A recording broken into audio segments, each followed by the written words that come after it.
온종일이었습니다.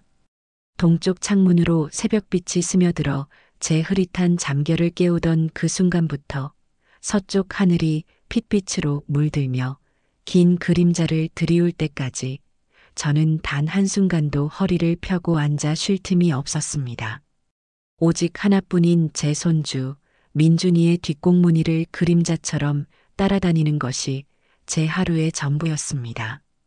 이제 겨우 새 돌, 천방지축이라는 말이 딱 어울리는 민준이는 잠시도 가만히 있지를 못했습니다.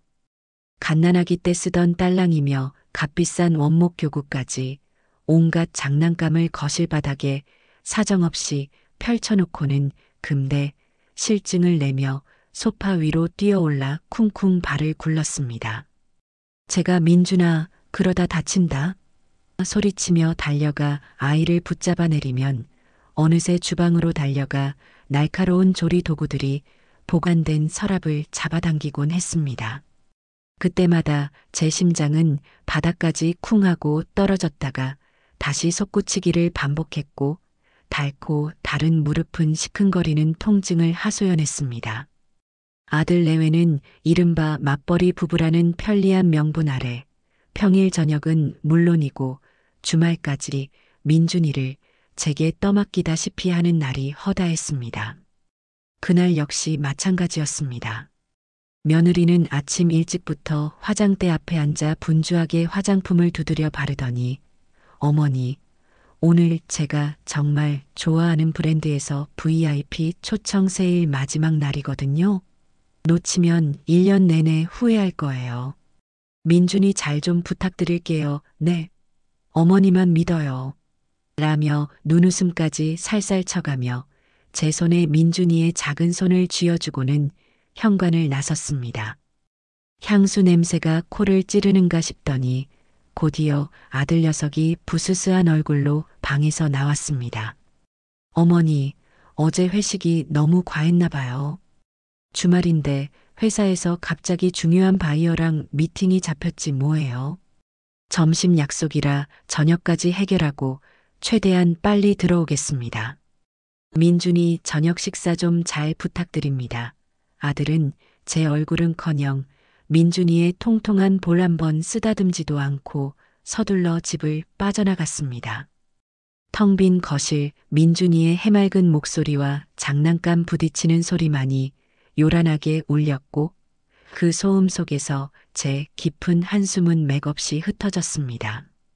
점심은 민준이에게 떠먹이는 밥숟가락을 제 입으로 가져갈 정신도 없어 찬물에 만밥 한 덩이를 간신히 목구멍으로 넘기는 것으로 때웠습니다. 오후 내내 민준이와 숨바꼭질을 하고 동물 소리를 흉내내며 그림책을 수십 번 읽어주고 아이의 키보다 높은 블록성을 쌓았다 부수기를 반복하느라 온몸의 기력이 다 빠져나가는 듯했습니다. 오후 4시가 넘어서야 민준이는 제 무릎을 베고 겨우 단잠에 빠져들었습니다.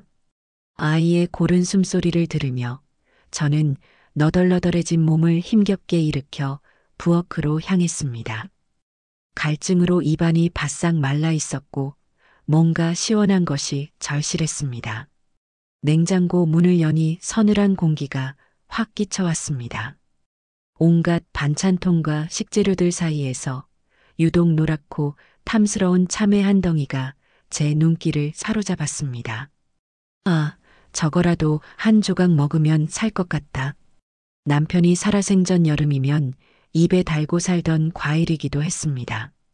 저는 조심스럽게 참외를 꺼내 들었습니다. 그 묵직한 무게감이 제게는 작은 위안처럼 느껴졌습니다.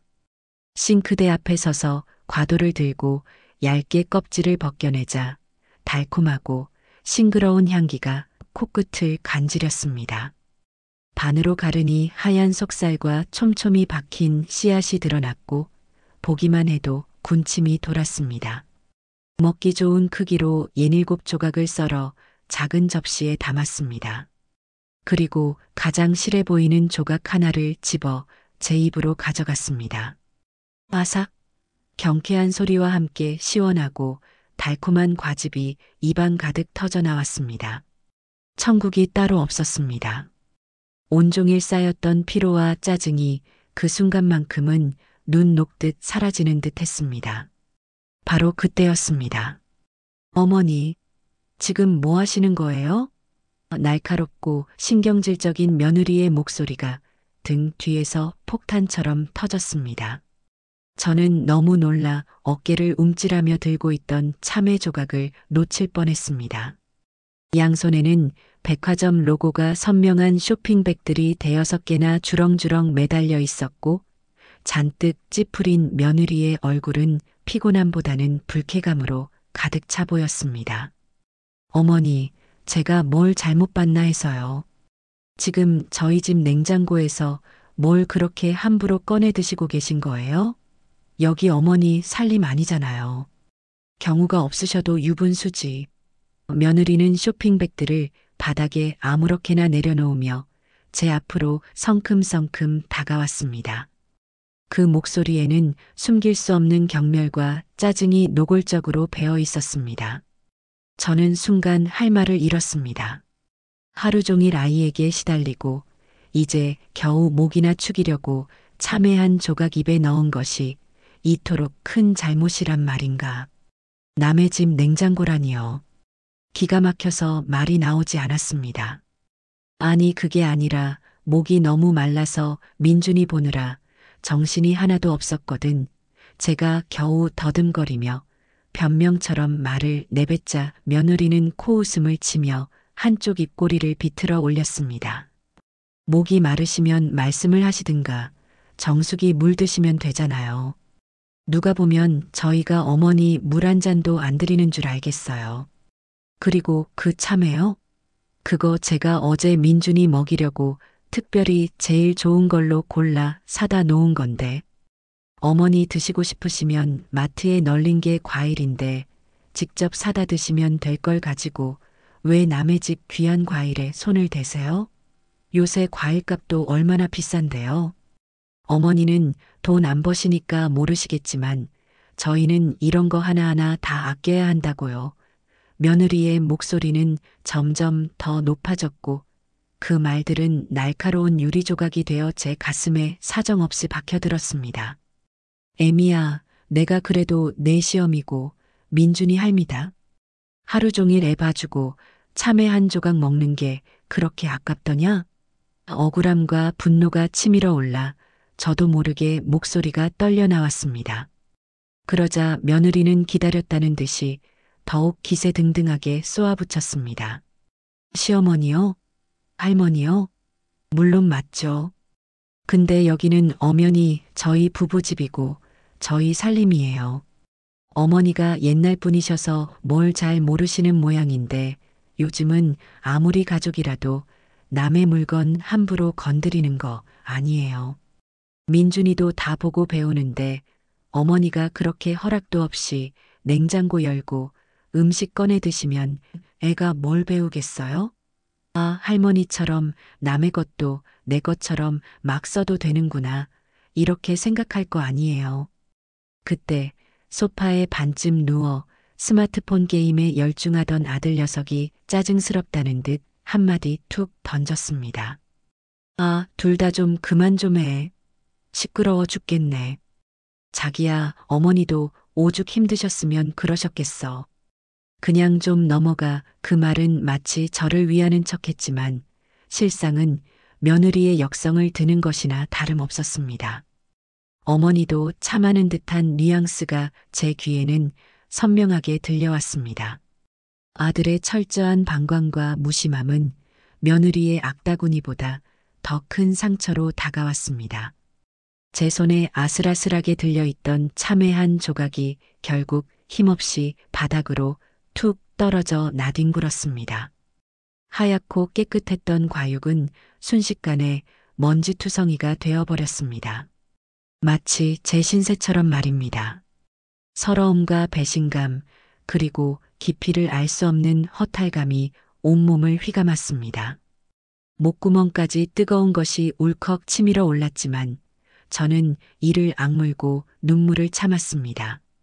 이런 꼴을 보이고 싶지 않았습니다. 제가 평생을 바쳐 키운 아들과 그 아들이 선택한 여자가 합작하여 제 가슴에 이토록 깊은 생채기를 내고 있다는 사실을 믿고 싶지 않았습니다. 방금 전까지 입안을 감돌던 참외의 달콤함은 흔적도 없이 사라지고 대신 쓰디쓴 모멸감과 억울함만이 혀뿌리를 아리게 짓눌렀습니다. 그날 밤 저는 뜬 눈으로 밤을 새웠습니다. 텅 빈 방 안, 차가운 공기 속에서 저는 홀로 누워 지나온 수십 년의 세월을 곱씹고 또 곱씹었습니다. 보릿고개를 넘기며 굶주린 배를 움켜쥐고도 행여나 어린 자식들 입에 풀칠이라도 더할까 싶어 닥치는 대로 일했던 젊은 날의 제 모습이 떠올랐습니다. 남편이 병으로 일찍 세상을 떠난 후 저는 슬퍼할 겨를도 없이 두 아이를 책임져야 한다는 생각에 이를 악물었습니다. 시장 좌판에서 채소를 팔고 밤에는 남의 집 허드레실까지 해가며 악착같이 돈을 모았습니다. 제 옷 한 벌, 제 신발 한 켤레 사는 것은 사치라고 생각했습니다. 오직 자식들 남부럽지 않게 가르치고 키우는 것이 제 삶의 유일한 목표이자 존재 이유였습니다. 그렇게 애지중지 키워 대학까지 보내고 번듯하게 결혼시켜 분가시킨 아들. 며느리를 처음 보던 날 아들 녀석이 어머니, 저희 여자 없으면 못 살 것 같아요라며 수줍게 웃던 모습이 아직도 눈에 선했습니다. 그때만 해도 저는 제 모든 것을 다 내어주어도 아깝지 않다고 생각했습니다. 이제는 며느리가 해주는 따뜻한 밥상이나 받아먹으며 손주 재롱이나 보면서 편안한 노후를 보낼 수 있으리라 막연히 기대했던 것도 사실입니다. 하지만 현실은 냉혹했습니다. 제가 평생을 바쳐 이룩했다고 믿었던 모든 것들이 고작 참외한 조각 앞에서 이렇게 허무하게 무너져 내릴 줄은 꿈에도 상상하지 못했습니다. 제가 아들 내외에게는 그저 공짜로 부려먹기 좋은 늙은 식모에 불과했던 것일까요? 남의 집 냉장고라는 며느리의 그 한마디가 밤새도록 제 귓가에 악몽처럼 맴돌았습니다. 수치심과 분노로 온몸이 부들부들 떨렸습니다. 내 인생, 이깟 취급이나 받으려고 이렇게 악착같이 살아온 것이 아니다. 이렇게 초라하게, 이렇게 무력하게 끝낼 수는 없다. 어둠 속에서 저는 저도 모르게 두 주먹을 피가 나도록 꽉 쥐었습니다. 희미하게 동이 터오는 창밖의 여명을 바라보며 제 안에서 오랫동안 잠자고 있던 무언가가 꿈틀거리기 시작하는 것을 느꼈습니다. 그것은 더 이상 누군가의 아내, 누군가의 엄마, 누군가의 할머니로서의 삶이 아닌 오롯한 나 자신, 박복래로서의 삶을 되찾으라는 내면의 간절한 외침이었습니다. 서러움과 배신감으로 시커멓게 타들어갔던 제 마음 한구석에서 아주 작지만 단단한 불씨 하나가 힘겹게 타오르기 시작하고 있었습니다. 이제는 더 이상 참고 당하고만 있지는 않을 것입니다. 제 인생의 주인은 바로 저여야만 했습니다. 제 몫을, 제 권리를 되찾기 위한 조용한 반격이 지금부터 시작될 것이었습니다. 그리고 그 첫 번째는 저들이 그토록 아까워했던 그들의 것이 아닌 온전한 나의 것을 확보하는 일이 될 것이었습니다.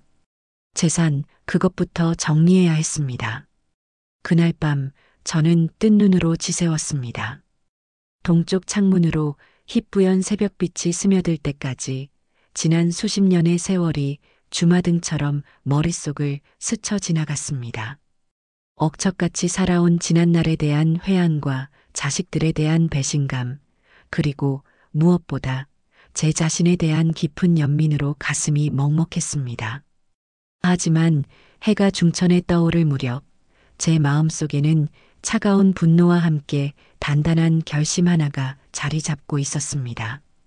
더 이상 이렇게 무력하게 앉아 당하고만 있지는 않으리라.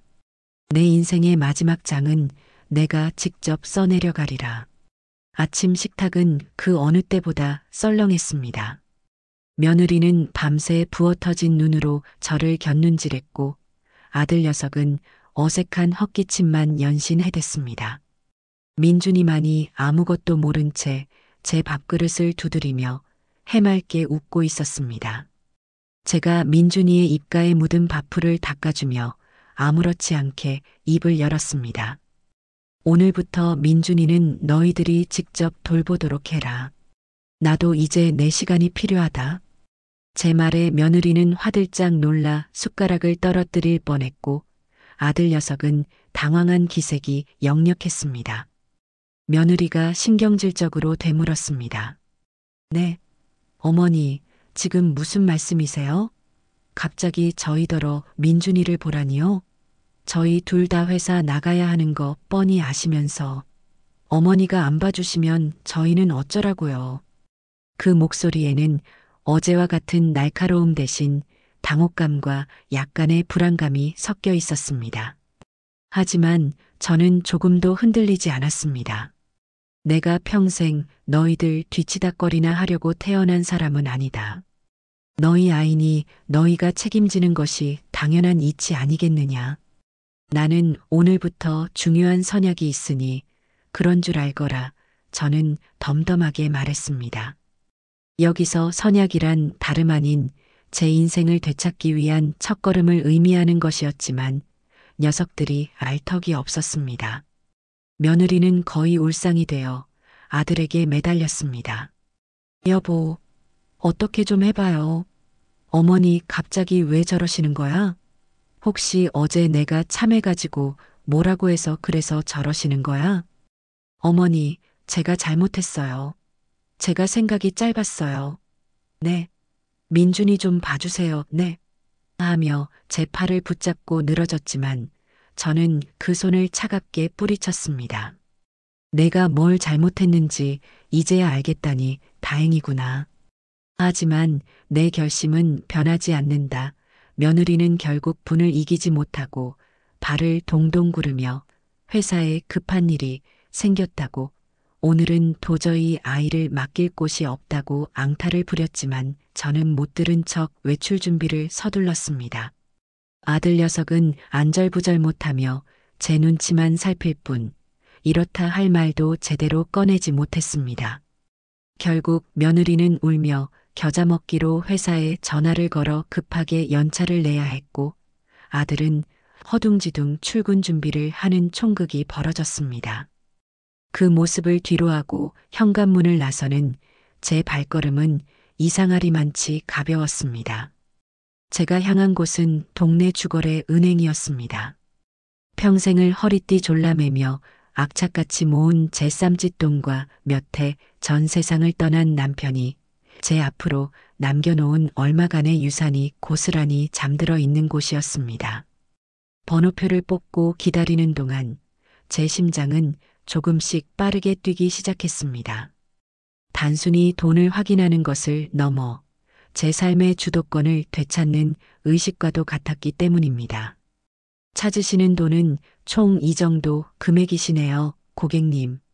제 통장을 받아 한참을 컴퓨터로 조회하던 젊은 은행원이 조심스럽게 금액을 알려주었을 때 저는 제 눈을 의심했습니다. 생각했던 것보다 훨씬 큰 액수였습니다. 젊은 날 밥 한 끼를 아껴가며 저축했던 돈, 아이들 학비 한번 밀리지 않으려고 닥치는 대로 일해서 번 돈, 남편이 병상에서 제 손을 잡고 이것만은 꼭 당신을 위해 쓰라며 남겨준 돈이었습니다. 그 돈에는 제 눈물과 땀 그리고 한많은 세월이 고스란히 담겨 있었습니다. 그저 통장 속 숫자에 불과했던 돈이 오늘따라 제게 새로운 삶을 살 수 있는 용기와 희망을 주는 듯 했습니다. 은행 창구를 나서는데 벽에 붙어 있는 알록달록한 포스터 하나가 제 눈에 들어왔습니다. 행복한 노후 설계, 지금부터 시작하세요. 은퇴 후 자산관리 특별 강좌. 라는 문구였습니다. 평소 같았으면 그저 스쳐 지나갔을 광고였지만 그날따라 유독 그 글자들이 제 가슴에 와박혔습니다. 며느리가 어머니는 돈 안 버시니까 모르시겠지만이라며 저를 무시했던 말이 떠올랐습니다. 그래, 나도 이제 내 돈을 내가 직접 관리하고 누구에게도 무시당하지 않겠다. 저는 잠시 망설이다가 안내 데스크로 다가가 강좌에 대해 문의했고 그 자리에서 바로 수강 신청을 마쳤습니다. 믿져야 본전이라는 생각도 있었지만 무엇보다 새로운 것을 배우고 스스로 일어설 수 있다는 기대감이 더 컸습니다. 은행을 나서는 제 발걸음에는 이전에는 느껴보지 못했던 설렘과 결연함이 실려 있었습니다. 금융 강좌가 열리는 첫날, 저는 조금 일찍 집을 나섰습니다. 아침부터 며느리는 민준이를 어린이집에 데려다 주느라 허둥댔고 아들은 그런 며느리와 민준이를 번갈아 쳐다보며 출근 준비를 하느라 정신이 없어 보였습니다. 그 누구도 제게 어디를 가는지 무엇을 하는지 묻지 않았습니다. 어쩌면 그것이 제가 바라던 바였는지도 모르겠습니다. 강좌가 열리는 곳은 시내 중심가에 위치한 제법 큰 규모의 금융교육센터였습니다. 강의실 안에는 저와 비슷한 연배로 보이는 중장년층 남녀들이 이미 여러 명 자리를 잡고 앉아 있었습니다. 처음에는 어색하기도 하고 괜히 주눅이 들기도 했지만 옆자리에 앉은 인상 좋은 아주머니가 먼저 말을 걸어주면서 긴장이 조금씩 풀렸습니다. 어머님도 이 강좌 들으러 오셨어요? 저도 자식들 다 키워놓고 나니 이제 제 앞가림은 제가 해야겠다 싶어서요. 그분의 말에 저도 모르게 고개가 끄덕여졌습니다. 이야기를 나누다 보니 저마다 비슷한 고민과 사연을 안고 이곳을 찾은 사람들이 많다는 것을 알게 되었습니다. 자식들에게 경제적으로 의존하지 않고 당당하게 살아가고 싶은 마음, 홀로 된 노후를 조금이라도 풍요롭게 보내고 싶은 바람들이 강의실 안을 가득 메우고 있는 듯 했습니다. 드디어 강좌가 시작되었고 단상 위로 젊고 똑 부러져 보이는 여성이 올라섰습니다. 자신을 자산관리 전문가 서유진 팀장이라고 소개한 그녀는 차분하면서도 명쾌한 목소리로 노후 자금의 중요성과 다양한 금융상품에 대해 설명하기 시작했습니다. 처음에는 생소한 용어들이 귀에 잘 들어오지 않았지만 서 팀장은 어려운 내용도 실제 사례를 들어가며 알기 쉽게 풀어주었고 수강생들의 질문 하나하나에도 친절하게 답변해 주었습니다. 저는 어느새 그녀의 이야기에 흠뻑 빠져들었습니다.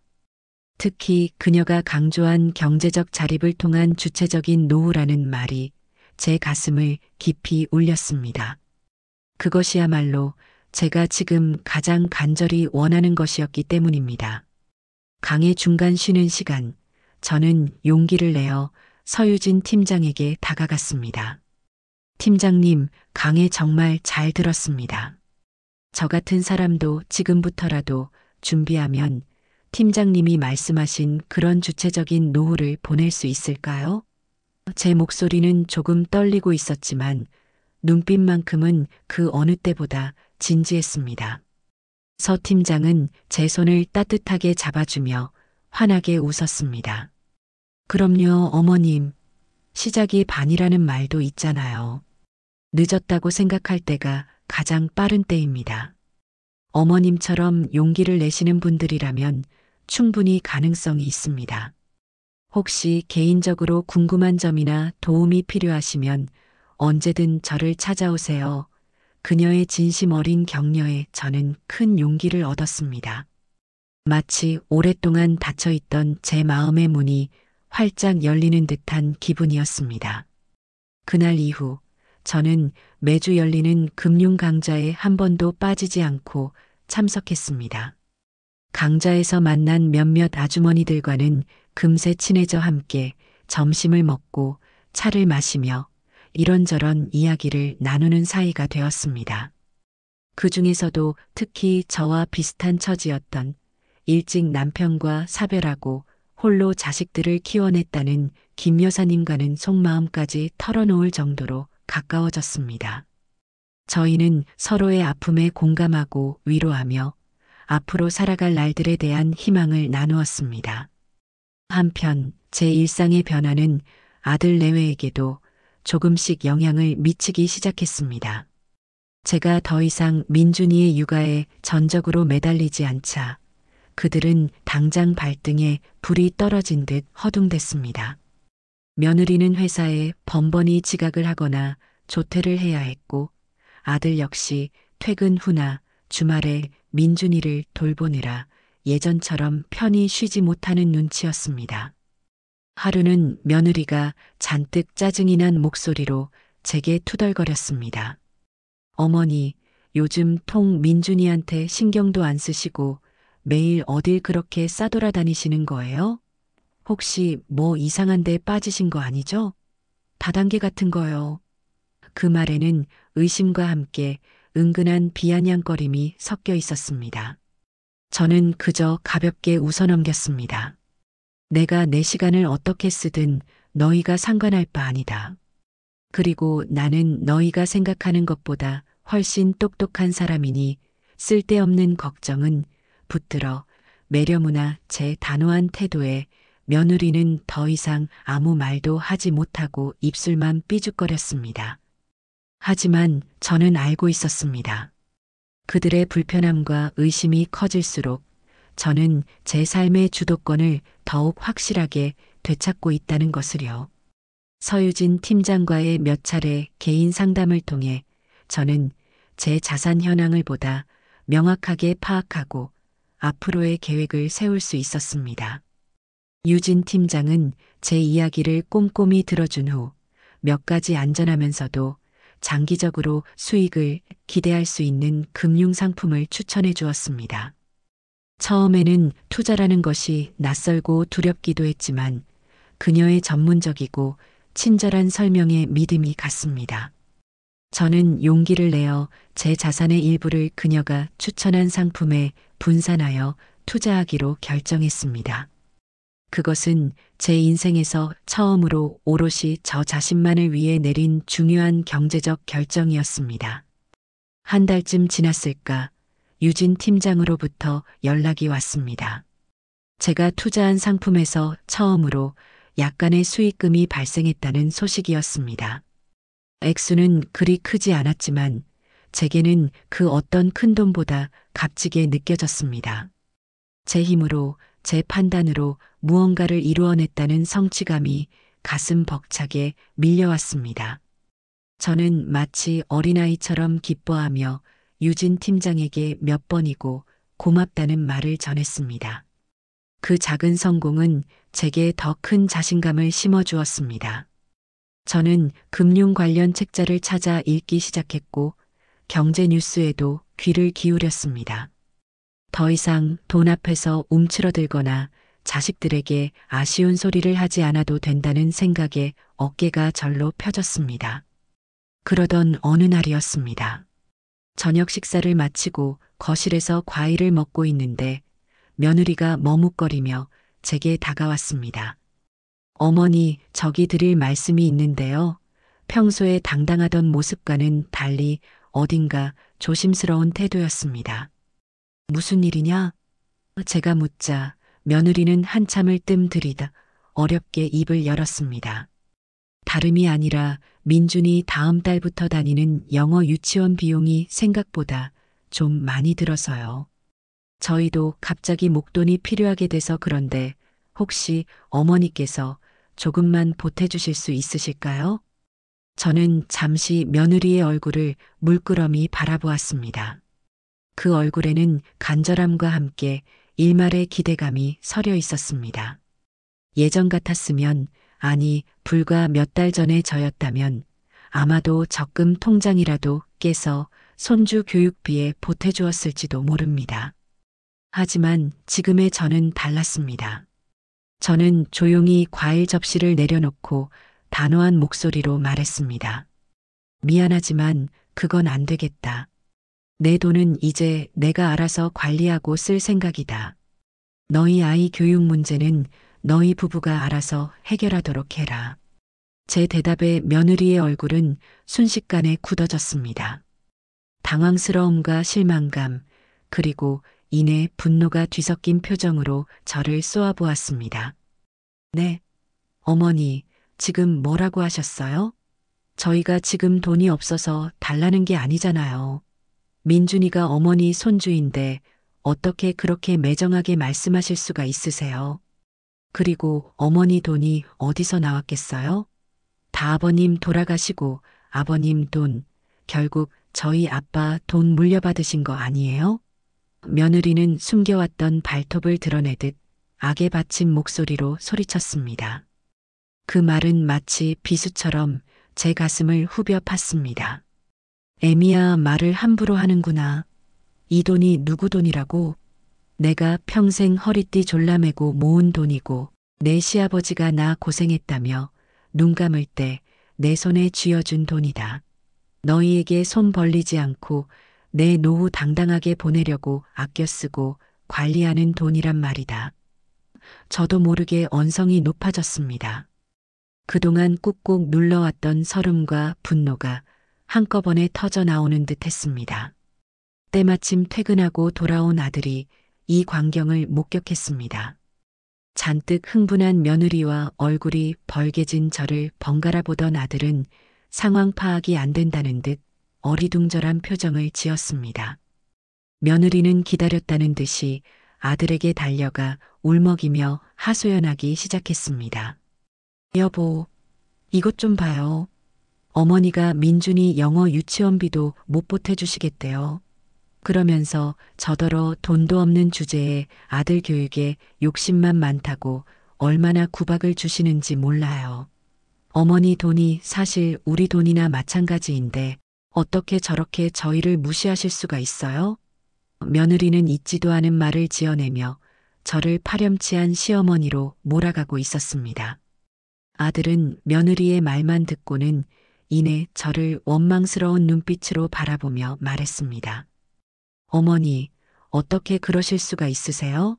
아무리 그래도 저희가 어머니 자식이고 민준이가 어머니 손주인데 며느리한테 어떻게 그렇게까지 매정하게 구박을 하십니까? 저희가 뭘 그렇게 잘못했습니까? 아들의 목소리에는 실망감과 함께 저에 대한 비난이 가득 담겨 있었습니다. 그 순간 저는 더 이상 참을 수가 없었습니다. 잘못한 게 없다고? 너희가 뭘 잘못했는지 아직도 모르겠느냔 말이다. 저는 자리에서 벌떡 일어섰습니다. 내가 너희에게 해준 것이 얼만데 고작 참외 조각 가지고 나를 타박하고 내게 남의 집 냉장고라고 말했던 것을 벌써 잊었단 말이냐? 그때 내 아내가 나에게 그런 모욕적인 말을 내뱉었을 때 너는 옆에서 뭐라고 있었지? 못 본 척, 못 들은 척 내 스마트폰만 들여다보고 있지 않았더냐? 그게 바로 너희가 나에게 한 짓이다. 제 목소리는 분노로 떨리고 있었지만 한마디 한마디에 그동안 쌓였던 모든 감정을 실어 내뱉었습니다. 제 격앙된 모습과 진심 어린 절규에 아들은 처음으로 할 말을 잃은 듯 멍하니 저를 바라보았습니다. 며느리 역시 더 이상 아무런 변명도 하지 못한 채 고개를 숙였습니다. 집안에는 무거운 침묵만이 감돌았습니다. 저는 거칠게 숨을 몰아쉬며 그들을 노려보았습니다. 갈등은 더욱 깊어졌지만 저는 이상하게도 마음 한구석이 후련해지는 것을 느꼈습니다. 드디어 제 목소리를 내었고 제 감정을 폭발시켰기 때문입니다. 더 이상 그들의 이기심과 무례함에 끌려다니지 않겠다는 제 삶의 주도권을 되찾겠다는 강력한 의지의 표명이었습니다. 이제 싸움은 시작된 것이었습니다. 아들 내외와의 대판 싸움 이후 우리 집에는 냉랭한 기운만이 감돌았습니다. 며느리는 보란 듯이 저를 없는 사람 취급했고 아들 녀석은 제 눈치를 살피면서도 섣불리 말을 걸지 못했습니다. 하지만 저는 더 이상 그들의 태도에 일희일비하지 않았습니다. 오히려 마음은 한결 가벼워진 듯 했습니다. 제 안에 응어리를 쏟아내고 나니 앞으로 나아가야 할 길이 더욱 명확해졌기 때문입니다. 이제는 실질적인 행동으로 제 독립을 준비해야 할 때였습니다. 가장 먼저 시작한 것은 저만의 공간을 마련하는 일이었습니다. 더 이상 아들 내외의 집에서 눈칫밥을 먹으며 살고 싶지 않았습니다. 서유진 팀장에게 조심스럽게 이 계획을 털어놓자 그녀는 제 생각보다 훨씬 더 적극적으로 저를 지지해 주었습니다. 정말 잘 생각하셨어요, 어머님. 누구에게나 자신만의 공간은 필요하답니다. 특히 어머님처럼 새로운 시작을 준비하시는 분께는 더욱더요. 제가 안전하고 괜찮은 매물 알아보는데 도움을 드릴게요. 유진 팀장은 단순한 자산관리사를 넘어 이제는 제 인생의 든든한 조력자이자 속 깊은 딸처럼 느껴졌습니다. 유진 팀장이 소개해준 부동산 중개인과 함께 저는 주말마다 비밀리에 집을 보러 다녔습니다. 아담하지만 깨끗하고 보안이 잘 되어 있으며 병원이나 시장 같은 편의시설이 가까운 작은 오피스텔을 구하는 것이 목표였습니다. 매물을 보러 다닐 때마다 가슴이 설레면서도 한편으로는 약간의 두려움과 걱정이 교차했습니다. 과연 내가 혼자서 잘 해낼 수 있을까? 자식들과 완전히 등을 돌리게 되는 것은 아닐까? 하는 생각들이 꼬리에 꼬리를 물고 떠올랐지만 그때마다 참회 사건의 모멸감과 며느리의 싸늘한 눈빛을 떠올리며 마음을 다잡았습니다. 아니, 나는 할 수 있어. 아니, 해야만 해. 몇 군데를 둘러본 끝에 마침내 제 마음에 쏙 드는 곳을 발견했습니다.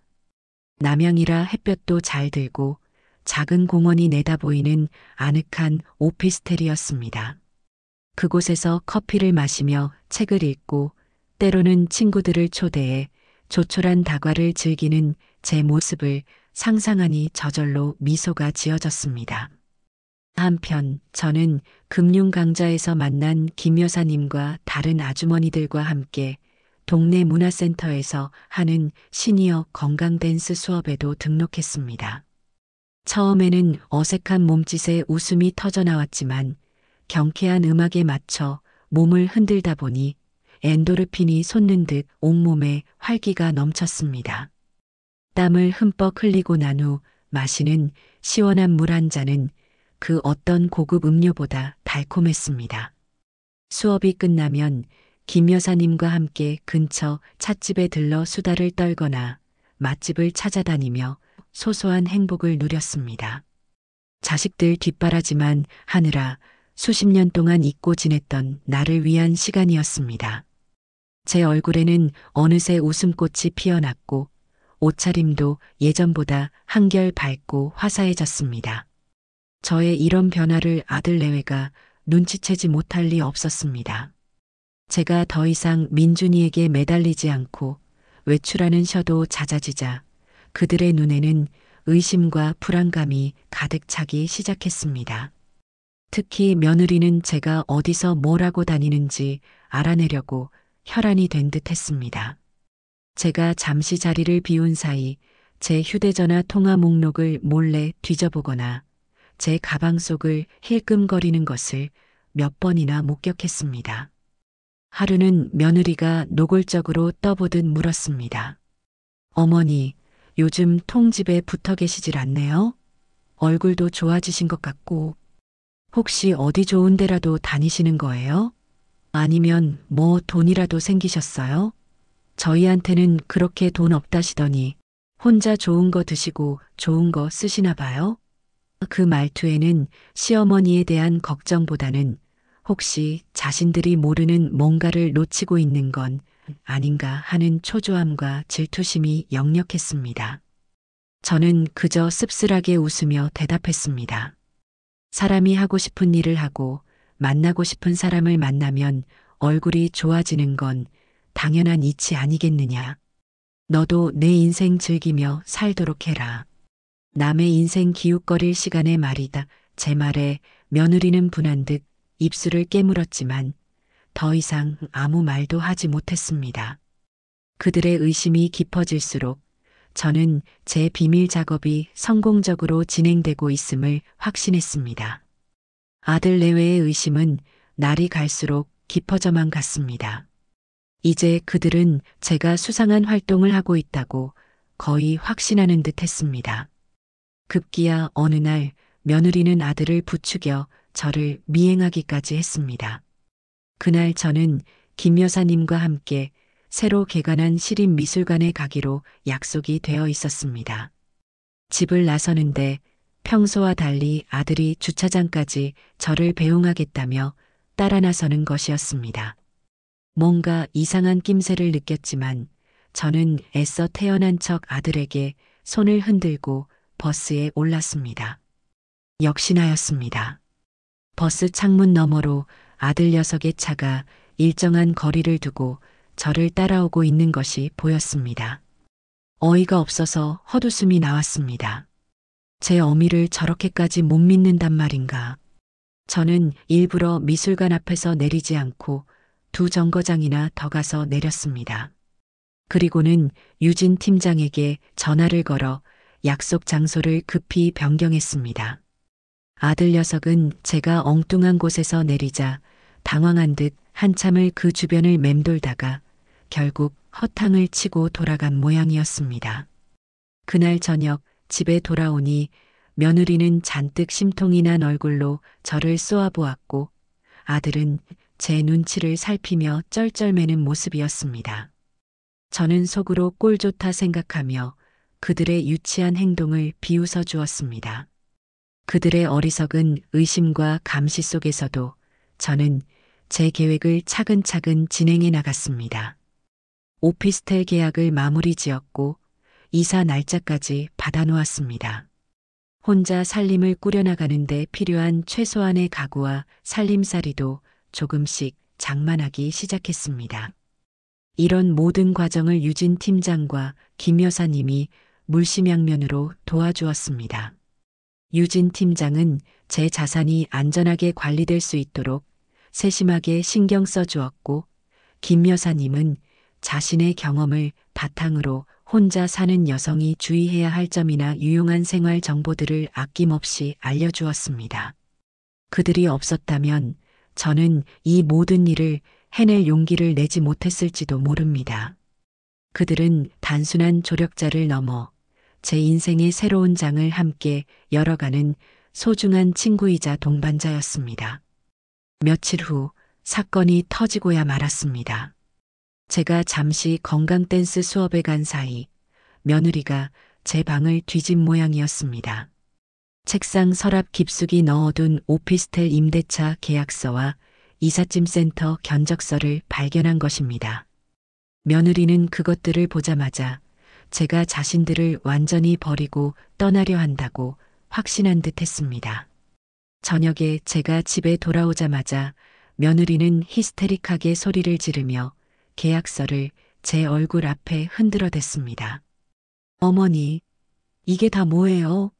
결국 저희 몰래 이런 짓을 꾸미고 계셨던 거예요? 저희를 아주 호구로 보셨어요? 네. 어떻게 저희한테 이럴 수가 있으세요? 저희가 어머니한테 뭘 그렇게 잘못했는데요? 며느리의 얼굴은 분노와 배신감으로 시뻘겋게 달아올라 있었습니다. 옆에 서 있던 아들 역시 충격을 받은 듯 파랗게 질린 얼굴로 저를 바라보고 있었습니다.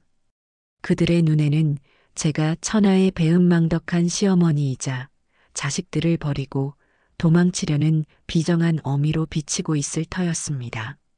집안의 공기는 금방이라도 폭발할 듯 팽팽하게 당겨졌고 저는 드디어 올 것이 왔다는 생각에 오히려 마음이 차분해지는 것을 느꼈습니다.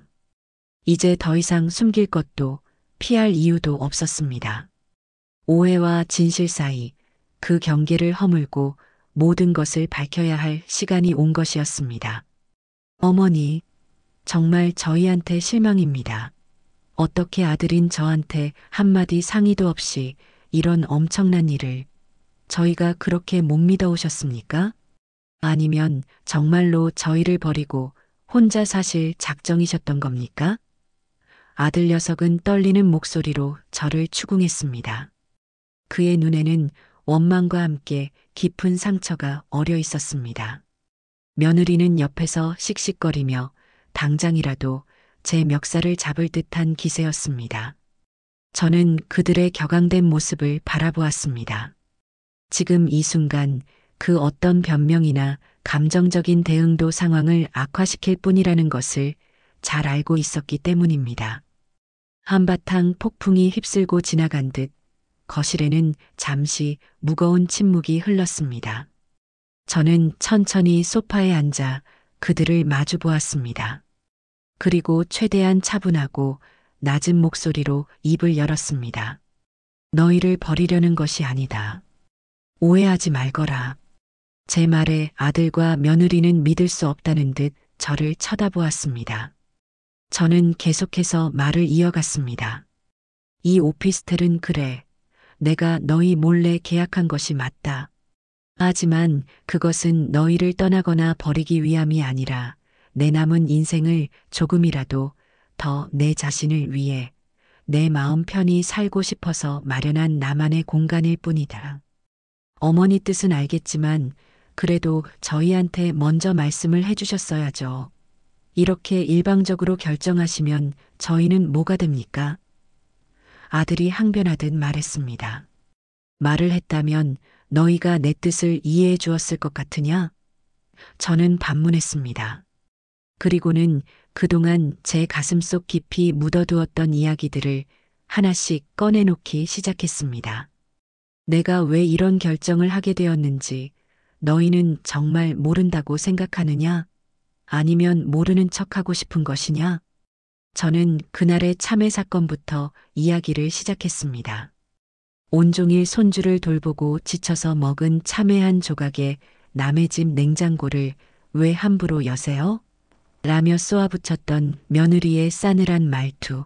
그 옆에서 못 본 척 스마트폰만 들여다보던 아들의 무심한 태도를 생생하게 상기시켰습니다. 그때 내가 얼마나 비참하고 서러웠는지 너희는 상상이나 할 수 있겠느냐? 내가 평생을 바쳐 키운 자식들 집에서 내 손주 봐주는 할미가 참외한 조각도 눈치를 보며 먹어야 하는 신세가 될 줄은 꿈에도 몰랐다. 제 목소리는 점점 더 격해졌고 눈가에는 뜨거운 눈물이 핑 돌았습니다. 그뿐인 줄 아느냐?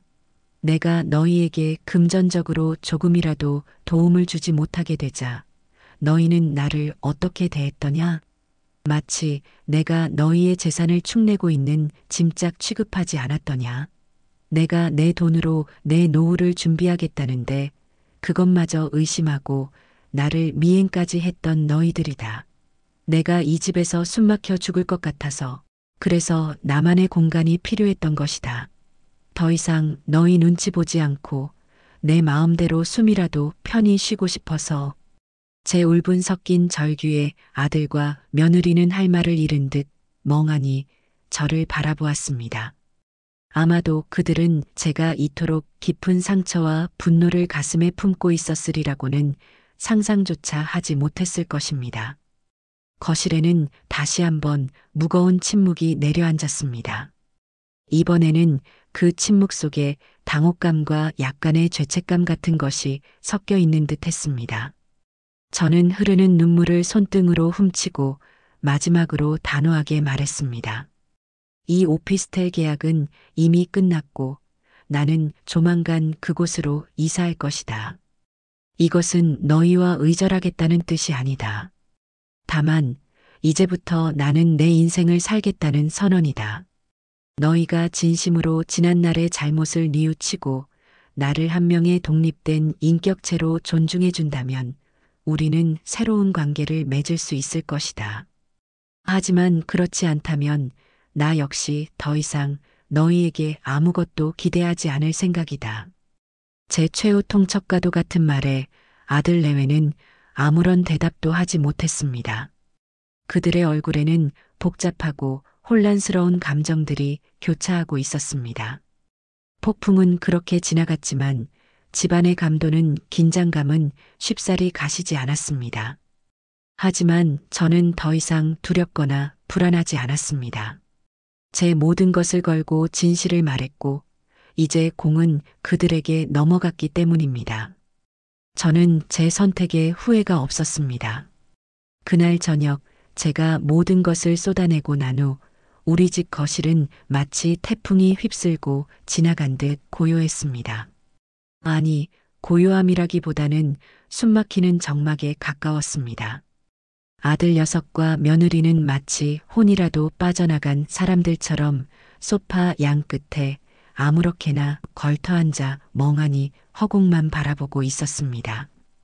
그들의 얼굴에는 제가 퍼부은 말들이 남긴 충격과 당혹감, 그리고 아주 희미하게나마 혼란스러움과 미안함 같은 감정들이 뒤섞여 있는 듯 했습니다. 저는 더 이상 아무 말도 하지 않고 제 방으로 들어와 문을 닫았습니다. 심장은 여전히 세차게 뛰고 있었지만 이상하게도 마음은 가라앉아 평온했습니다. 해야 할 말을 다 했고 제 진심을 남김없이 전달했다는 생각 때문이었을까요? 그 후 며칠 동안 집안의 공기는 살얼음판을 걷는 듯 위태롭고 차가웠습니다. 아들 내외는 서로에게도 그리고 저에게도 거의 말을 걸지 않았습니다. 식사 시간이면 약속이나 한 듯 각자의 방에서 뒤늦게 나와 허겁지겁 밥만 축내고는 다시 자기 방으로 들어가 버리는 날들이 반복되었습니다. 며느리는 눈이 마주칠 때마다 황급히 시선을 피했고 어쩌다 말을 건네도 단답형으로 끊어버리기 일쑤였습니다. 아마도 제 단호한 태도와 예상치 못한 반격에 어떻게 대처해야 할지 갈피를 잡지 못하고 있는 것이겠지요. 아들 녀석은 그나마 조금 다른 태도를 보였습니다. 며칠 동안 그는 마치 깊은 수렁에 빠진 사람처럼 보였습니다. 밤늦도록 서재에서 뒤척이는 소리가 들려왔고 아침이면 퀭한 눈으로 식탁에 앉아 있었습니다. 제 기억 속에 아들은 늘 우유부단하고 자기 주장이 강하지 못한 편이었습니다. 어쩌면 그 역시 그동안 아내와 어머니 사이에서 나름의 고충이 있었을지도 모릅니다. 하지만 제 앞에서 특히 며느리가 저에게 무례하게 굴 때마다 침묵으로 일관했던 그의 행동은 명백한 방임이었고 저에게는 깊은 상처로 남았습니다. 그날 제가 쏟아냈던 말들, 특히 참외한 조각 가지고 나를 타박하고 내게 남의 집 냉장고라고 말했던 것을 벌써 잊었단 말이냐? 그때 내 아내가 나에게 그런 모욕적인 말을 내뱉었을 때 너는 옆에서 뭐라고 있었지? 라는 절규가 그의 양심에 무겁게 내려앉았기를 바랄 뿐이었습니다. 그러던 어느 주말 아침이었습니다. 저는 여느 때처럼 간단히 아침을 챙겨 먹고 외출 준비를 하고 있었습니다. 그날은 김 여사님과 함께 새로 생긴 수목원에 가기로 약속이 되어 있었습니다. 제가 현관을 나서려는데 거실 소파에 앉아있던 아들이 저를 불러 세웠습니다. 어머니 잠깐 그의 목소리는 잠겨 있었고 얼굴에는 수심이 가득했습니다. 왜 그러냐? 제가 묻자 아들은 한참을 망설이다 어렵게 입을 열었습니다. 어머니, 저 드릴 말씀이 있어서요. 저는 가방을 내려놓고 아들 앞에 마주 앉았습니다. 며느리는 민준이를 데리고 방에 들어가 나오지 않았습니다. 어머니, 지난 며칠 동안 어머니께서 하신 말씀을 계속 생각해 봤습니다. 아들은 말끝을 흐리며 제 눈치를 살폈습니다. 솔직히 처음에는 어머니께서 너무 심하다고 생각했습니다. 저희도 나름대로 어머니를 생각한다고 했는데 어머니께서 그렇게까지 서운해하실 줄은 정말 몰랐습니다. 저는 아무 말 없이 아들을 바라보았습니다. 또다시 변명이나 자기 합리화를 늘어놓으려는 것이라면 당장이라도 자리를 박차고 일어설 참이었습니다. 아들은 제 침묵이 부담스러웠는지 마른 침을 삼키고는 다시 말을 이었습니다. 하지만 곰곰이 생각해보니 저희가 정말 잘못했다는 것을 깨달았습니다. 특히 제가요. 어머니 말씀대로 저는 비겁했습니다. 아내와 어머니 사이에서 제 역할도 제대로 하지 못했고 어머니 마음이 그렇게 깊이 멍들도록 저는 제 입장만 생각했던 것 같습니다. 아들의 눈가가 조금씩 붉어지기 시작했습니다. 참에 그 일도 그렇고 어머니께서 돈 문제로 힘들어 하실 때도 제가 조금만 더 적극적으로 나섰더라면 어머니께서 그런 서러움을 느끼시지는 않으셨을 텐데 정말 죄송합니다, 어머니. 제가 정말 큰 죄를 지었습니다. 결국 아들은 참았던 눈물을 터뜨리며 제 앞에 고개를 떨구었습니다. 굵은 눈물방울이 바닥으로 뚝뚝 떨어지는 것이 보였습니다. 저는 오랫동안 아들의 우는 모습을 본 적이 없었습니다. 어릴 적 다리가 부러져 병원에 입원했을 때 빼고는 말입니다. 다 큰 아들이 그것도 제 앞에서 이렇게 서럽게 우는 모습을 보니 제 마음도 편치만은 않았습니다. 하지만 저는 애써 감정을 다스리며 차분하게 말했습니다. 내가 이제라도 내 잘못을 알겠다니 그걸로 됐다. 어머니 저 정말 염치 없지만 어머니 마음이 풀리실 때까지 제가 할 수 있는 모든 것을 다 하겠습니다. 그러니 제발 저희를 용서해 주십시오. 그리고 이사는 다시 한번 생각해 주시면 안 되겠습니까? 민준이도 할머니 없으면 아들은 눈물 콧물이 범벅이 된 얼굴로 제 손을 잡으려 했습니다.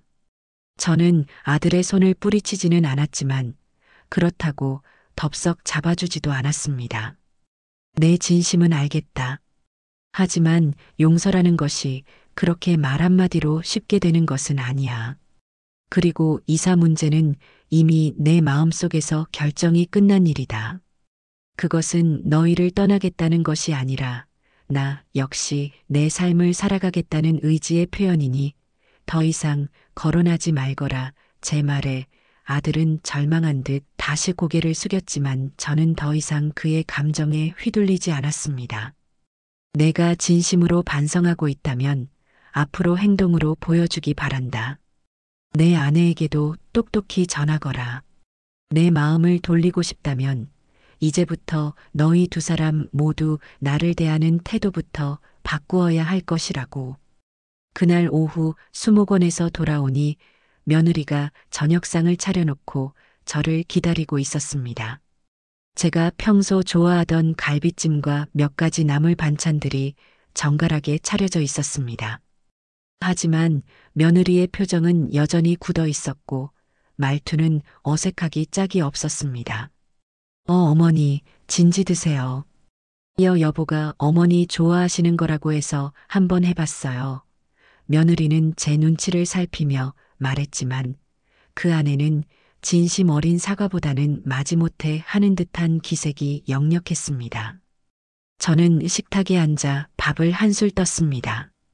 갈비찜은 맛이 괜찮았지만 왠지 모르게 입안이 썼습니다. 식사를 하는 동안 며느리는 안절부절 못하며 제 반응을 살폈고 아들은 그 사이에서 어색한 미소만 짓고 있었습니다. 저는 그들의 그런 어설픈 노력이 가상하면서도 한편으로는 안쓰러웠습니다. 진정한 변화는 그렇게 하루아침에 이루어지는 것이 아니라는 것을 그들은 아직 깨닫지 못하고 있는 듯 했습니다. 하지만 저는 조급해하지 않기로 했습니다. 제 결심은 확고했고 이제 그들이 제 진심을 알아주고 스스로 변화할 때까지 기다려줄 인내심 정도는 가지고 있었으니까요. 그들의 어설픈 사과와 불편한 저녁 식사는 어쩌면 아주 길고 험난할지도 모를 변화의 시작을 알리는 작은 신호탄과도 같았습니다.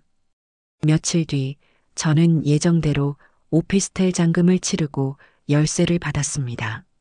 계약서에 정식으로 제 이름이 적힌 것을 보니 만감이 교차했습니다.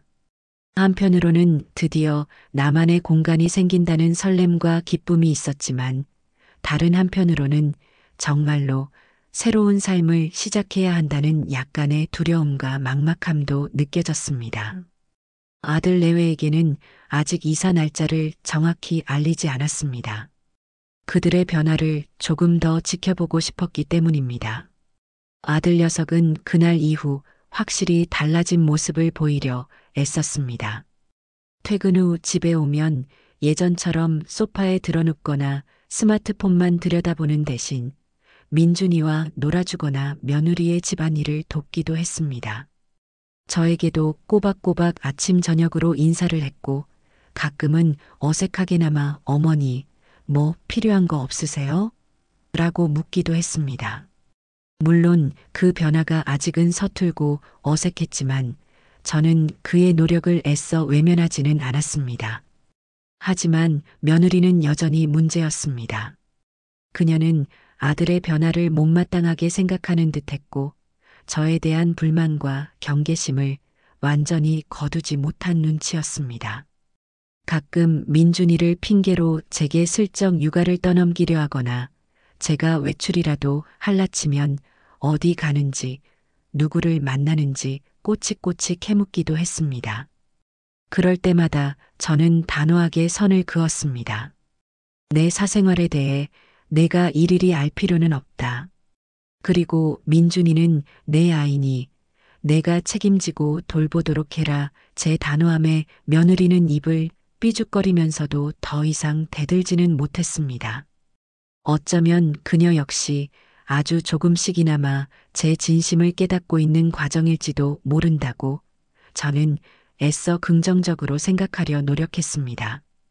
진정한 변화는 한 사람의 노력만으로는 이루어질 수 없다는 것을, 그리고 그 과정에는 수많은 갈등과 시행착오가 따를 수밖에 없다는 것을 저는 이미 너무나 잘 알고 있었기 때문입니다. 시간은 마치 흐르는 물과 같아서 때로는 더디게 때로는 빠르게 흘러가며 모든 것을 변화시켰습니다. 제가 오피스텔 열쇠를 받은 지도 어느덧 한 달이라는 시간이 훌쩍 지나 있었습니다. 그동안 우리 집에는 크고 작은 변화의 바람이 끊임없이 불어왔습니다. 아들 녀석은 이제 제법 아빠 노릇, 남편 노릇을 하려고 애쓰는 모습이 역력했습니다.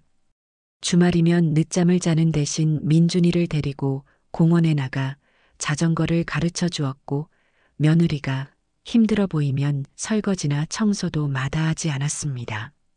저에게도 예전처럼 살갑게 굴지는 못했지만 적어도 저를 투명 인간 취급하거나 무시하는 태도는 찾아볼 수 없었습니다. 오히려 제 건강을 챙긴다며 몸에 좋다는 영양제를 사다 놓기도 하고 제가 좋아하는 과일이 보이면 잊지 않고 사다 놓는 세심함도 보였습니다. 며느리의 변화는 아들만큼 극적이진 않았지만 아주 미미하게나마 긍정적인 방향으로 나아가고 있다는 것을 느낄 수 있었습니다. 처음에는 제 단호한 태도와 아들의 달라진 모습에 불만을 터뜨리거나 뾰로통한 표정을 짓는 날이 많았지만 시간이 지나면서 조금씩 제 눈치를 살피고 제 기분을 맞추려는 듯한 행동을 보이기 시작했습니다. 예를 들면 예전에는 거들떠보지도 않던 집안일에 제법 신경을 쓰기 시작했고 제가 좋아하는 텔레비전 프로그램이 시작될 시간이면 슬쩍 리모컨을 제게 건네기도 했습니다. 물론 그 안에는 여전히 계산적인 속내가 숨어 있을지도 모르고 어쩌면 저를 떠나보내지 않으려는 마지막 발버둥일 수도 있겠지만 저는 그 작은 변화마저도 애써 긍정적으로 받아들이려 노력했습니다. 사람의 마음을 바꾸는 것이 얼마나 어려운 일인지, 그리고 진심이 통하기까지 얼마나 많은 인내와 시간이 필요한지를 저는 이미 뼈저리게 경험했기 때문입니다.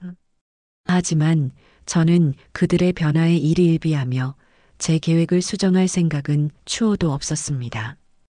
오히려 그들의 눈치를 보지 않고 더욱더 적극적으로 저만의 독립적인 삶을 준비해 나갔습니다. 서유진 팀장의 도움을 받아 제 자산을 좀 더 안정적이고 효율적으로 관리할 수 있는 포트폴리오를 구성했고 소액이지만 꾸준히 수익을 낼 수 있는 몇 가지 상품에도 투자를 시작했습니다.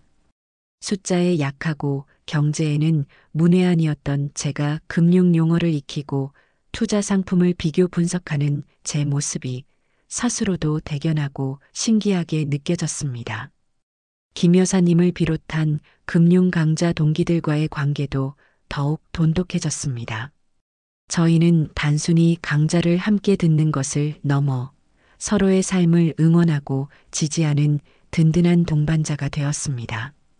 함께 맛집을 찾아다니고 근교로 당일치기 여행을 떠나기도 했으며 때로는 각자의 집을 오가며 소박한 음식을 나누어 먹고 밤늦도록 이야기꽃을 피우기도 했습니다. 그들과 함께하는 시간 속에서 저는 잊고 지냈던 웃음과 활기를 되찾았고 세상에는 아직 제가 경험하지 못한 즐겁고 의미 있는 일들이 많이 남아있다는 것을 깨달았습니다. 오피스텔 이사 준비도 차근차근 진행되었습니다. 유진 팀장과 김 여사님이 마치 제 일처럼 발벗고 나서서 도와준 덕분에 큰 어려움 없이 이삿짐을 정리하고 필요한 물건들을 구입할 수 있었습니다. 저는 오랫동안 제 손때가 묻은 낡은 가구들 중 꼭 필요한 몇 가지만을 남기고 나머지는 모두 처분하거나 기증하기로 했습니다. 그리고 그 빈자리를 제 취향에 맞는 작고 아담한 새 가구들로 채워나갔습니다. 하얀색 레이스 커튼을 달고 창가에는 작은 화분들을 놓아두었으며 벽에는 제가 좋아하는 풍경화 그림을 걸었습니다. 그렇게 하나하나 제 손길이 더해질수록 그 작은 오피스텔은 점점 더 저만의 아늑하고 평화로운 보금자리로 변해갔습니다. 그곳에서 조용히 책을 읽고 향긋한 커피를 마시며 창밖의 풍경을 바라볼 제 모습을 상상하는 것만으로도 가슴이 벅차올랐습니다. 그러던 어느 날 아들 내외가 저녁 식사 후 조심스럽게 제 방으로 찾아왔습니다. 그들의 손에는 작은 케이크 상자가 들려 있었고 표정에는 어색함과 긴장감이 역력했습니다. 어머니 드릴 말씀이 있어서 왔습니다. 아들이 먼저 입을 열었고 며느리는 그 뒤에서 고개를 숙인 채 아무 말도 하지 않았습니다. 무슨 일이냐? 제가 묻자 아들은 잠시 망설이다가 결심한 듯 말했습니다. 어머니, 저희가 정말 잘못했습니다. 그동안 어머니 마음도 모르고 저희만 생각하며 살았습니다. 어머니께서 얼마나 외롭고 힘드셨을지 이제야 조금이나마 알 것 같습니다.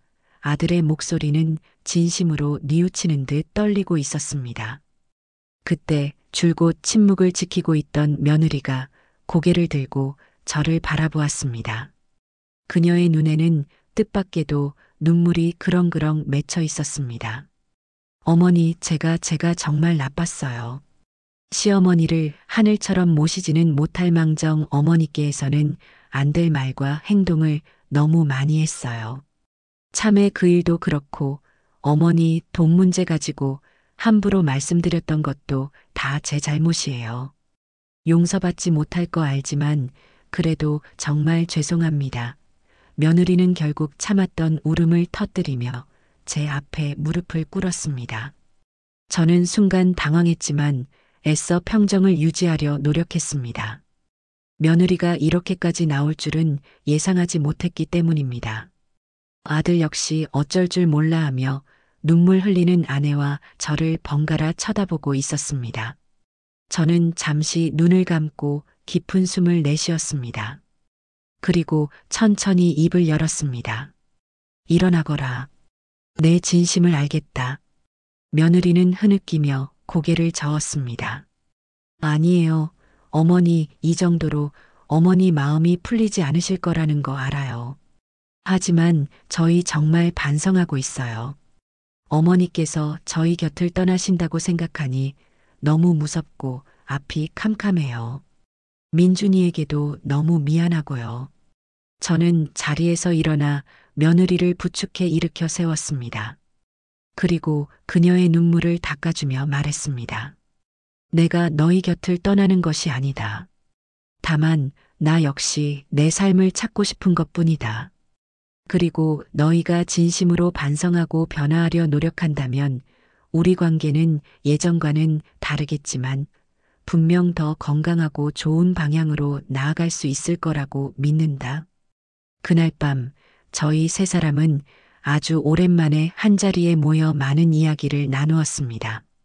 그동안 서로에게 쌓였던 오해와 서운함, 그리고 미처 표현하지 못했던 진심들을 솔직하게 털어놓았습니다. 물론 그 과정이 순탄하지만은 않았습니다. 때로는 격한 감정이 오가기도 했고 서로의 입장 차이를 확인하며 실망하기도 했습니다. 하지만 중요한 것은 저희 모두가 이 관계를 포기하지 않고 어떻게든 회복시키려 노력하고 있다는 사실이었습니다. 며칠 후 저는 예정대로 오피스텔로 이사했습니다. 아들과 며느리는 이삿짐 나르는 것을 도와주었고 새집 정리까지 깔끔하게 마무리해 주었습니다. 그들의 얼굴에는 여전히 서운함과 아쉬움이 남아 있었지만 예전과 같은 원망이나 분노는 찾아볼 수 없었습니다. 오히려 저의 새로운 출발을 진심으로 응원해 주는 듯 했습니다. 짐 정리가 끝나고 며느리가 쑥스러운 듯 작은 화분 하나를 제게 내밀었습니다. 어머니, 이거 제가 직접 골랐어요. 어머니 새집에서 좋은 일만 가득하시라고요. 그것은 아주 작고 소박한 허브 화분이었지만 제게는 그 어떤 값비싼 선물보다 소중하게 느껴졌습니다. 어쩌면 이것이 바로 제가 그토록 바라던 새로운 관계 맺기의 시작일지도 모른다는 생각이 들었습니다. 며느리의 눈물 어린 사과와 아들의 진심 어린 반성이 제 마음을 완전히 녹인 것은 아니었지만 그들의 노력과 변화를 더 이상 외면할 수 없다는 것을 깨달았습니다. 앞으로 우리 가족에게 어떤 미래가 펼쳐질지는 아무도 알 수 없지만 적어도 한 가지는 분명했습니다. 우리는 과거의 아픔을 딛고 서로를 존중하며 함께 성장해 나갈 수 있는 새로운 기회를 얻었다는 것입니다. 새로운 보금자리에서의 첫날 밤은 생각보다 훨씬 더 평화롭고 아늑했습니다. 넓지 않은 공간이었지만 창문으로 쏟아져 들어오는 달빛과 멀리서 들려오는 풀벌레 소리, 그리고 무엇보다 누구의 눈치도 볼 필요 없이 온전히 저 자신만을 위해 존재하는 그 공간이 주는 안락함은 이루 말할 수 없이 컸습니다. 저는 따뜻한 물로 샤워를 하고 제가 가장 좋아하는 라벤더 향초를 켠 뒤 푹신한 새 침대에 누워 사르르 잠이 들었습니다. 얼마 만에 느껴보는 깊고 편안한 잠이었는지 모릅니다. 다음 날 아침 저는 창문으로 스며드는 부드러운 햇살에 눈을 떴습니다. 새 지저귀는 소리가 마치 저의 새로운 시작을 축하해주는 음악처럼 들렸습니다. 간단하게 아침 식사를 준비해 창가에 앉아 천천히 음미했습니다. 예전 같으면 아들 내외와 손주 민준이의 아침 식사를 챙기느라 정신없이 부산을 떨었겠지만 이제는 오롯이 저만을 위한 여유로운 아침을 즐길 수 있게 된 것입니다. 식사를 마치고 향긋한 커피 한 잔을 내려 마시며 창밖의 풍경을 바라보았습니다. 작은 공원에서는 아침 운동을 하는 사람들의 활기찬 모습이 보였고 등교하는 아이들의 제잘거리는 소리가 평화롭게 들려왔습니다. 그 모든 것이 제게는 새롭고 소중한 일상이었습니다. 이사 후 며칠 지나지 않아 유진 팀장과 김 여사님이 집들이 선물을 들고 저의 새 집을 방문했습니다. 저희는 함께 맛있는 음식을 만들어 먹고 밤늦도록 웃고 떠들며 즐거운 시간을 보냈습니다. 유진 팀장은 제 자산이 안정적으로 관리되고 있으며 최근 투자한 상품에서도 기대 이상의 수익이 나고 있다는 기분 좋은 소식을 전해주었습니다.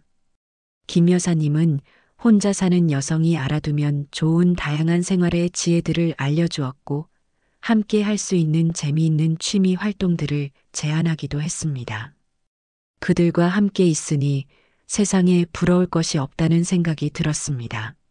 저는 더 이상 외롭거나 무력한 존재가 아니었습니다.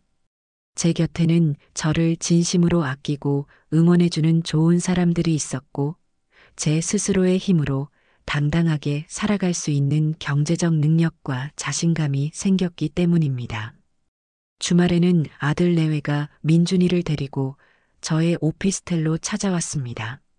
그들의 방문은 더 이상 제게 부담스럽거나 불편한 일이 아니었습니다. 오히려 오랜만에 만나는 가족과의 단란한 시간을 기대하는 마음이 더 컸습니다. 아들은 예전보다 훨씬 더 자상하고 듬직한 아빠이자 남편이 되어 있었고, 며느리 역시 저를 대하는 태도가 눈에 띄게 부드럽고 공손해졌습니다. 민준이는 할머니의 새집이 신기한지 이곳저곳을 탐색하며 천진난만한 웃음을 터뜨렸습니다. 그날 며느리는 시장에서 가장 크고 실해 보이는 참외 한 봉지를 사와서는 정성스럽게 깎아 제 앞에 내밀었습니다. 어머니, 이거 지난번에 제가 정말 잘못했어요. 그때 어머니 마음이 얼마나 상하셨을지 정말 죄송합니다. 이 참외 드시고 예전처럼 환하게 웃으시는 모습 보고 싶어요. 며느리의 눈가에는 진심 어린 반성의 빛이 어려 있었습니다. 저는 며느리가 내민 참외를 받아들었습니다. 그리고 한 조각을 입에 넣었습니다. 아삭하게 씹히는 참외는 그 어떤 과일보다 달콤하고 시원했습니다. 그것은 단순히 참외 한 조각의 맛이 아니었습니다. 그 안에는 며느리의 진심 어린 사과와 우리 가족의 새로운 관계에 대한 희망, 그리고 무엇보다 제 스스로 쟁취한 달콤한 행복의 맛이 담겨 있었습니다. 저는 환하게 웃으며 며느리의 손을 잡아주었습니다. 고맙다, 애미야. 이 참외 정말 달구나. 그 후로도 우리 가족의 관계는 조금씩, 그리고 아주 천천히 회복되어 갔습니다. 아들 내외는 더 이상 저를 그들의 필요에 따라 함부로 대하거나 당연하게 여기지 않았습니다. 그들은 저를 한 명의 독립된 인격체로 존중해 주었고, 저 역시 그들의 삶을 있는 그대로 받아들이고 응원해 주었습니다. 저희는 예전처럼 한 집에 살지는 않았지만 오히려 적당한 거리를 유지하며 서로에게 더욱 애틋하고 소중한 존재가 되어갔습니다. 민준이는 주말마다 할머니 집에 놀러 오는 것을 가장 큰 즐거움으로 여겼고, 저는 그런 손주를 보며 제2의 인생을 살아가는 기쁨을 만끽했습니다. 저는 이제 더 이상 남의 집 냉장고를 눈치 보며 열 필요가 없었습니다. 제 냉장고에는 언제든 제가 좋아하는 과일과 반찬들이 가득 차 있었고, 제 집에는 저를 편안하게 해주는 따뜻한 온기와 향긋한 꽃내음이 가득했습니다. 금융 강좌에서 만난 친구들과 함께 국내 온천 여행을 계획하며 설레는 나날을 보냈고, 지역 문화센터에서 새로 시작한 수채화 수업에도 푹 빠져 지냈습니다. 그림을 그리는 동안 저는 세상의 모든 시름을 잊고 오롯이 저 자신에게만 집중할 수 있었습니다. 돌이켜보면 그날의 참외 한 조각은 제게 쓰디쓴 모멸감을 안겨주었지만, 동시에 제 삶을 송두리째 바꿔놓는 결정적인 계기가 되었습니다. 만약 그때 제가 그저 참고 넘어갔더라면 저는 아마 평생을 자식들의 그늘 아래서 숨막히는 삶을 살았을지도 모릅니다. 하지만 저는 용기를 내어 제 목소리를 냈고 제 권리를 찾기 위해 행동했습니다. 그 과정이 쉽지만은 않았지만 저는 결코 포기하지 않았습니다. 그리고 마침내 저는 그 어떤 것과도 바꿀 수 없는 소중한 행복을 제 손으로 일구어냈습니다. 어느 맑은 가을날 오후 저는 새로 산 예쁜 찻잔에 향긋한 국화차를 담아 창가에 앉았습니다. 따스한 햇살이 제 어깨 위로 부서져 내렸고, 창밖으로는 단풍이 곱게 물든 공원의 풍경이 그림처럼 펼쳐져 있었습니다. 저는 가만히 눈을 감고 이 모든 평화와 행복을 음미했습니다. 참외 한 조각의 설움으로 시작되었던 저의 통쾌한 반격은 결국 저뿐만 아니라 우리 가족 모두에게 진정한 성장의 기회를 선물해 주었습니다. 그리고 저는 이제 그 누구보다 달콤하고 향기로운 인생의 황금기를 살아가고 있었습니다. 제 입가에는 저도 모르게 잔잔한 미소가 피어올랐습니다. 참으로 참외보다 더 달콤한 행복이었습니다.